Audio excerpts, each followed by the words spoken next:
Jadi begitu lahirnya Yahya di masa Zakaria sudah sangat tua dan istrinya mandul.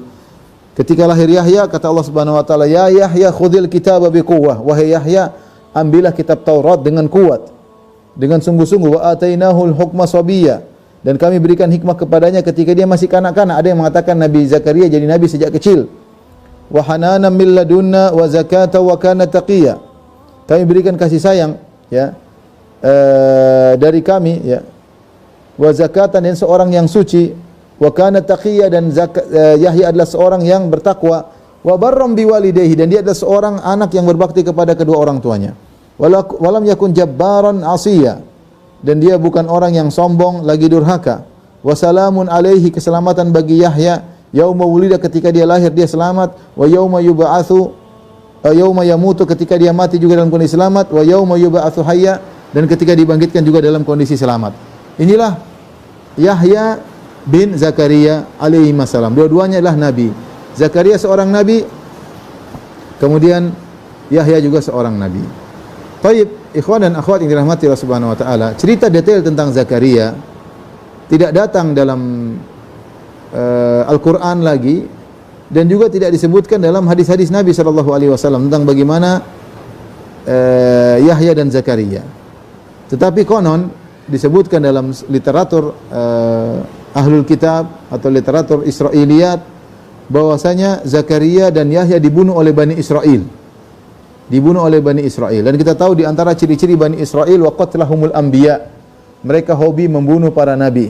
Dan Allah sebutkan sifat mereka ini bahwasanya mereka suka membunuh nabi dalam beberapa ayat, ya. Wa qatlahumul anbiya, mereka membunuh qul ataqtuluna anbiya Allah, kenapa kalian bunuh nabi-nabi Allah?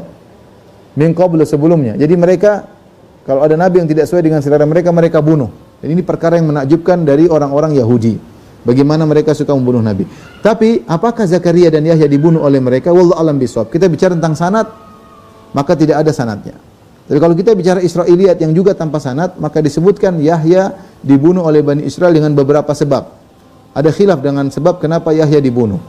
Ada yang mengatakan Yahya dibunuh karena ketika itu ada seorang raja yang dia menikahi seorang wanita yang merupakan mahramnya sendiri, entah bibinya, entah putrinya, entah tantenya, dia nikahi, ya, entah saudari seayah, saudari seibu, intinya itu mahram, tidak boleh dinikahi karena dia cinta kepada wanita tersebut, dia pun nikahi. Setelah dia menikah dengan wanita tersebut, ya, maka raja tadi diingatkan oleh Nabi Yahya bahwasanya hal itu terlarang, menikahi mahram itu adalah perkara yang terlarang. Akhirnya ketika Nabi Yahya menjelaskan hal tersebut, maka sang raja pun murka, ya, kemudian dia pun membunuh Nabi Yahya. Ini salah satu sebab disebutkan kenapa Yahya dibunuh, karena dia bernahi mungkar. Dia ingatkan raja, kamu tidak boleh nikah dengan wanita tersebut, itu mahrammu, hukumnya haram. Ini pendapat pertama. Pendapat yang kedua,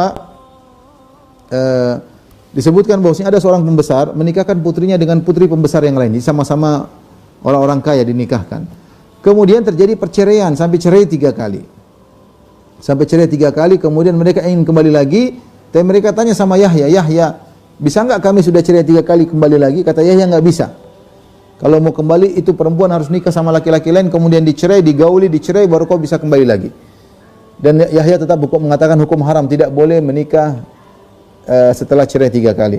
Akhirnya pembesar tersebut pun jengkel, maka dia pun membunuh Nabi Yahya. Ini juga di antara cerita yang menyebabkan sebab matinya, wafatnya Nabi Yahya. Dan yang masyhur, yang sering disebut dalam buku-buku tafsir, bahwasanya ada seorang wanita pezina naksir sama Nabi Yahya. Naksir sama Nabi. Dia dirayu oleh pelacur tersebut. Nabi Yahya dirayu oleh pelacur tersebut. Namun dia tidak, Nabi Yahya hasuran, dia bisa menjaga dirinya. Dia tidak terpengaruh sama sekali dengan rayuan wanita tersebut. Wanita tersebut terus menggoda Nabi Yahya, akan tapi Nabi Yahya tidak mempedulikannya. Akhirnya ada seorang penguasa yang suka sama itu perempuan pezina tersebut, mungkin karena kecantikannya, maka penguasa ini ingin menikah dengan wanita cantik tersebut. Karena wanita ini dendam kepada Nabi Yahya, dia sudah rayu berulang-ulang, Nabi Yahya tidak mau, maka wanita pelacur ini mau menikah dengan sang penguasa, tapi dia kasih syarat. Syaratnya, kalau kau ingin menikah denganku, kata sang wanita, maharnya adalah kepalanya Yahya. Bunuh dia, bawa kepalanya kepadaku, aku akan menikah dengan engkau. Akhirnya sang penguasa ini terprovokasi dan dia sangat cinta kepada wanita tadi. Akhirnya dia bunuh Nabi Yahya dan kepalanya dibawa di hadapan wanita tersebut. Ini semua kalau saya bahasakan konon. Tidak ada sanad yang tegas yang sahih yang menjelaskan hal itu. Namun disebutkan di antara nabi-nabi yang dibunuhlah Nabi Zakaria dan Nabi Yahya. Dan ini hal yang wajar karena ciri-ciri orang-orang Yahudi adalah wa qatlihimul anbiya bighairi haqq, di mana mereka suka membunuh para nabi tanpa hak. Qul falima taqtuluna anbiya Allahi min qabl in kuntum mu'minin. Kenapa kalian membunuh nabi-nabi sebelum Nabi Muhammad sallallahu alaihi wasallam kalau kalian benar-benar beriman, ya. Pendapat yang lain mengatakan bahwasanya Nabi Yahya tidak dibunuh. Kenapa tidak dibunuh? Mereka berdalil dengan surat Maryam ayat 15. Wa salamun alaihi yauma wulida wa yauma yamutu wa yauma yub'atsu hayya. Allah sebutkan tentang Zakaria, Allah mengatakan keselamatan bagi Zakaria ketika dia dilahirkan, ketika dia dimatikan dan ketika dia dibangkitkan. Kalau seandainya dia mati mengenaskan di penggal kepalanya oleh sang penguasa tersebut, maka Allah tidak akan mengatakan keselamatan baginya hari dia dimatikan. Ketika dikatakan dia hari dimatikan dalam kondisi selamat, berarti dia tidak dibunuh. Wallahu a'lam bishawab, tidak ada ketegasan yang jelas dalam hal ini. Kita hanya mengatakan sebagian ulama berpendapat Yahya dan Zakaria dibunuh, ada yang mengatakan tidak. Wallahu a'lam bishawab.